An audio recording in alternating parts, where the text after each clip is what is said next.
Hi everyone, welcome back. Many of you have been interested in what's happening with our land that we bought in Maine. Earlier in the summer, you saw how we chose the land and started clearing the land, and I'll link to those videos in the description below. I just wanted to give you a roundup of where we're at now that the summer is almost over. We've made some good progress on our utilities. We've had a well dug and the septic is staked out, and we've also scouted through the rest of the property to see where we might clear an ATV trail. When we arrive here next summer, we should be able to pull our RV right onto the land and hook up to septic and well. And we should also have some good off-grid power options and possibly some solar that we'll show you along the way. But for now, here's where we're at.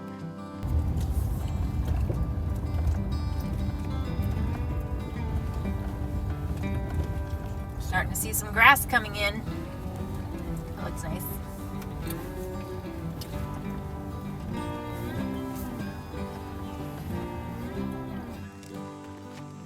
Well, we've come down to the land today. It's mid-August, and we just wanted to check things out. You can see that there's lots of grass starting to grow in the cleared spot, which is nice to see. And we brought some tools down here so that we can limb off some of the scraggly dead stuff at the bottom of these trees. We want to get a better sense of how the cabin and RVs could fit in here. So we've been thinking hard about cabin styles and what we might build and what order we might build things in. And the current plan is to build a small cabin, maybe a one-bedroom, with an attached bathhouse and laundry area, and then save the big two-bedroom cabin for a couple years down the road. So we're still thinking about it. We could change our minds. Nothing is in stone. But the point is, we are just taking our time and trying different things. We are in no rush.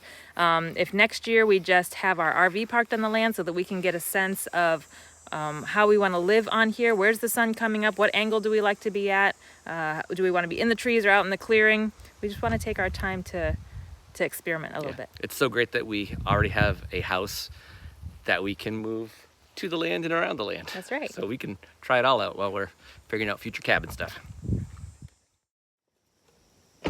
We just got a call from Jeff, the septic guy. That's what we're calling him. And he said, I'm in the area. Do you want me to come down and stake out where your septic tank might go? And we said, yes. So we jumped in the truck and we're waiting for him now. I just don't want to wait and push things off because we're here for such a short time. If someone says, hey, can you meet me? I'm going to say, yes, let's go. Let's figure it out. We're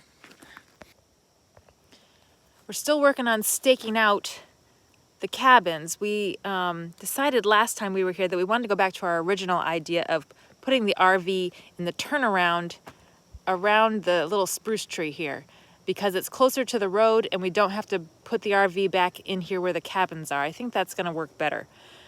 So that means the secondary cabin and the main cabin could be next to each other. We don't want them to be squished in too tight though. Here is the back of the lot where the trees are gone, and this will be the main cabin here. And then we can put the little secondary cabin beside it. Let's try that. Right there. All right. That brings you right in about even with that yellow, whatever that piece of stuff is right there on the ground. Mm-hmm. And that would be the leach field. Yeah. And then we'd run the pipe uphill. The tank would be over in here somewhere. The tank would be over in here somewhere because you want to come down from the two cabins to the tank and then come into your leach field. So we want the pipes from the two cabins to run downhill to the tank, not uphill. If you run it uphill, you have to pump it. Your cabin has to be 20 feet from this.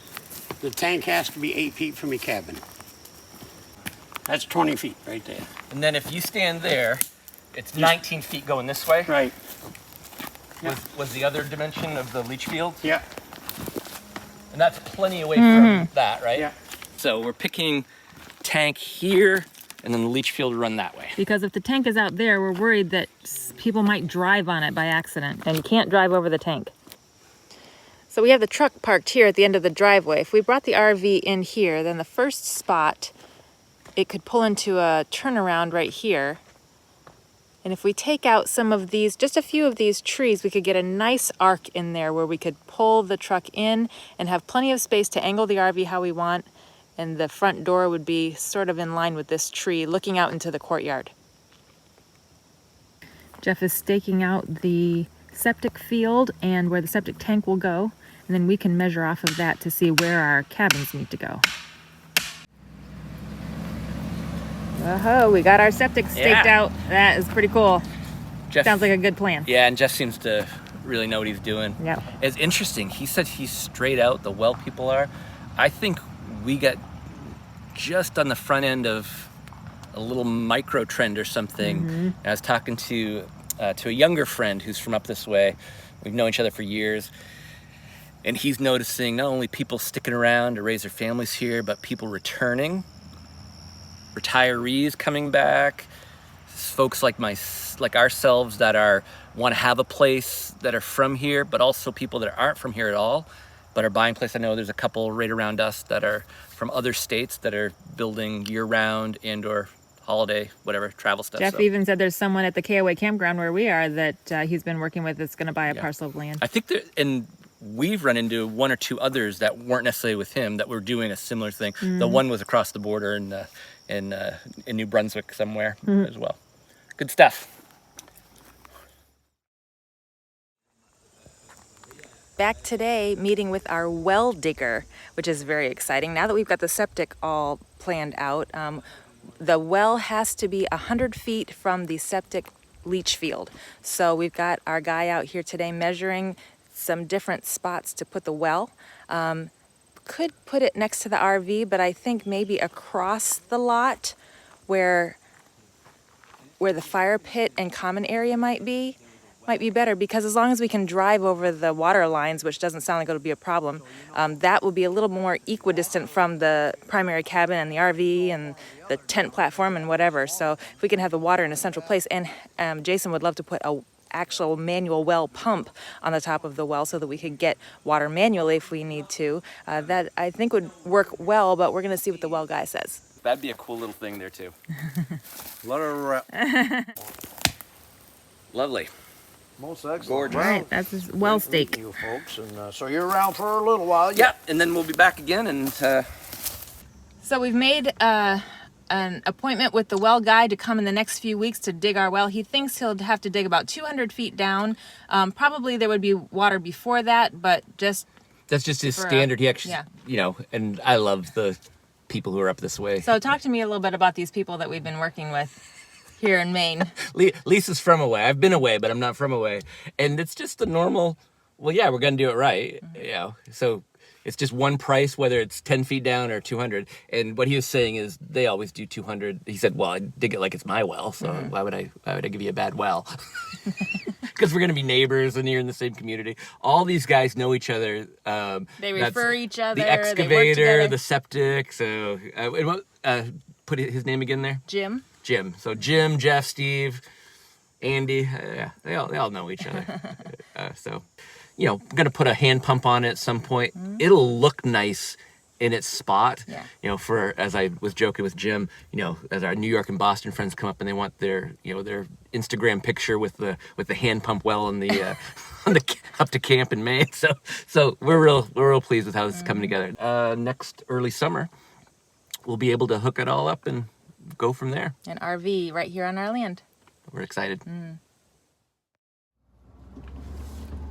We are back at the land today meeting with the Forestry guy. I'm not sure what his exact title is, but this parcel of land that we have bought, this 55 acres, is in a program called tree growth, which means that it is designated as a lower property tax because you have designated that you are going to harvest the wood. So Jason, why don't you say, what does tree growth mean? Well, then, you have to have a plan that shows you're going to follow a sustainable plan for harvesting it. And, it's just the extra oversight that allows that to be done well. At least that's the claim. So, however, if land is in tree growth, you cannot build on it. You have to let the forest, do its normal cycle. So if you want to build anything like a cabin or anything like that, you have to take the land out of tree growth. So of course we're planning to build some structures here. We have decided that we're going to take out half of the land out of tree growth so that we can build, and that necessitates a new forestry plan because we're still going to leave half of it in tree growth for the tax benefit. So we're meeting with David, who is our forestry consultant today. There, you can see where. So it was plowed at one point in time.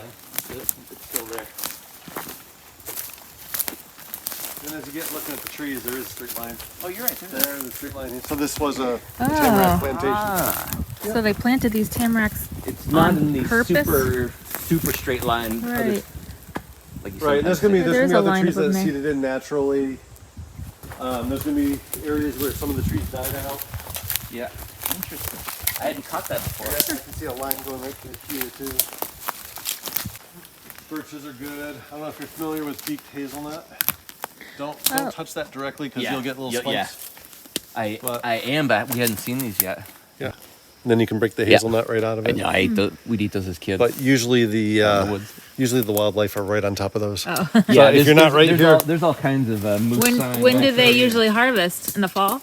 yeah. In fact, I just had some the other day in central Maine, so you're usually 2 weeks behind me. Yeah. Currently, He's thinking that there's large diameter tamaracks. We want to limb these dead branches up, maybe even 16 feet, kind of a rental just to keep the tree healthier, but only Yeah. concentrate on the bigger trees and not bother with little ones like these other ones. There. Wild strawberry plants that probably already fruited in the spring before we got here. I'm never gonna give you that much. I love this moss. It's my favorite thing on the land. All the rocks It's so soft. that have been picked over the years, they're all dumped over there. Well, we have just learned so much today from our forestry expert who was walking the land with us and teaching us about all kinds of stuff. So this tamarack stand back here, which I love, the trees are super tall and it's nice and soft and mossy in there. I want to make a little walking path through there. But what he told us was that this looks like a tamarack plantation, that someone purposely planted rows of these trees. And if you just look at it, you're like, well, those aren't in rows. Like but right here behind you your look- head, there's a straight line, but then it's filled in, stuff's died, so it's not immediately obvious. But once he pointed out, you're like, oh, I can tell how that works now. So he was saying that in some respects, though, having a monoculture of just one tree like this is not ideal because, for example, if a disease came through that affected that type of tree, you would lose the whole thing. Or it's also choking out other diversity from growing up in there. So he said if we were going to have a forestry plan, we might want to plan to go in there and take out selected tamaracks. Maybe we're going to use them for a building project or something. And that way the sun will get in there and other things can grow. There's little maple saplings back there. There's dogwoods. There's beeches. There's even some bigger ones. There's probably or birches, 10 to 20%, I'm guessing a little bit, is not tamarack. Yeah. Because this is 60 plus years old, somewhere in there. You I can don't know. see. Oh, I'm sorry. We're excited to be down at the land today to have our well dug. We met with this guy last week. We picked out a great spot across the clearing from where we're going to build the structures, and it has to be 100 feet from the septic field. So they're cutting down some brush and some dead trees that are around where they want to dig the well. They're digging down 200 feet. He said probably we could hit water before that, but Well before that. 200 gives us no problem. It's never gonna, run dry probably, and it's just that's their standard that they drill. So they made a nice lockable well cap for us here, much more heavy duty one than you would normally get. Since we're not going to be here year round, kind of makes sense to have something that will secure it. We're looking to have a well pump on top that also would remove. So cap this on there, and they're going to weld this piece to the sleeve of the well itself and drill a hole, and then this will be very lockable and securable. But this is very heavy duty, so he very kindly welded this Custom made it for all together for Wow. us. So you can't get this on the market. This is And bespoke. most people wouldn't lock up their well? Why? Because we're not here year round. That just makes it a little more secure. Not that anyone would probably mess with it, but it'll keep the honest people more honest, and the less honest at least Slow them down. slow them down quite a bit. And how does well water work for people who have never had a well, or they don't know, like, does it need to be treated? Does it need to be filtered? Yeah, I mean, you always get it tested, but it all gets filtered underground. It's very safe. almost always it's usually better for you because it's got minerals, and depending on how you feel about chlorine, fluoride, things like that, that's not in there. So it's just good water. It might be hard water, so that's one of the trade-offs sometimes. You might end up softening it for washer, dryer, stuff like that. But yeah, it's good, safe water. It's been down there for who knows how long, filtered and all nice and clean. Nice.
Well, the well diggers are done for the day, and it looks like we've got water.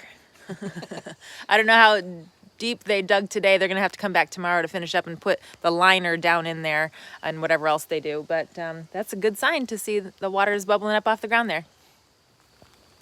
Our well is all done, and they've capped it for us, which is really great. He said that they drilled 175 feet down, and they came up with 15 gallons per minute. So that is approximately 900 gallons per hour of water that this thing can generate just from pulling it up from the water table in the ground. That is amazing, and plenty of water for us. And even if we have people here and multiple cabins, that's gonna be great. So exciting.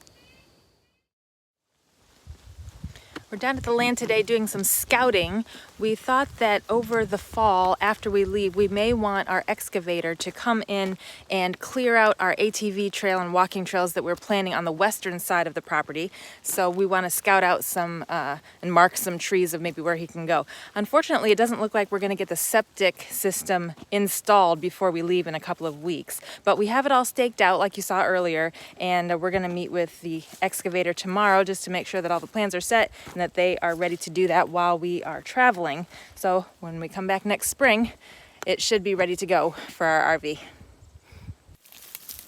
Oh, interesting, Lee. We're a little bit more in the backwoods here, and we're discovering some cleared areas that we hadn't noticed before. Might be good for future camping sites, tent platforms, that kind of thing. And how are you marking these? I'm using On all trails. all trails. Yeah, here, and I'll put a waypoint here. Yeah, we can add waypoints and pictures on all trails, and we can record our walk so we can see where we've been. It's a really good tool. Make little notes about what we're seeing. Looks like there's a moose trail or some kind of path that's been in through there. This is a little bit wet, but it's going towards the back line of our property, so we want to see what's back there. Oh, look at this. Some good moose prints in this water here. The property line. There's a property marker. But then here's a nice twitch trail that would make for a good walking ATV pathway as you look down. And that's looking back towards the east. Back towards where our cabin clearing is. Yeah, the cabin clearance even further I like how south that's already more. cleared out right here. Yeah, that's what it's saying. Be easy for an ATV trail. This is a trail that an animal has made, either a bear or a moose. Well, this is an old twitch trail as well. But it's not grown up like the other twitch trails. And you can see where they've bedded down.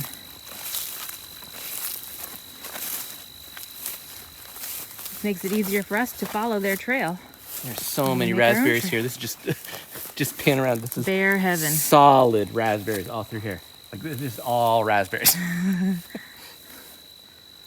Walking around doing this just reinforces for me how quickly I'd like to get this stuff, bulldozed in some fashion for the ATV and walking trails, so we have the full use of it next year.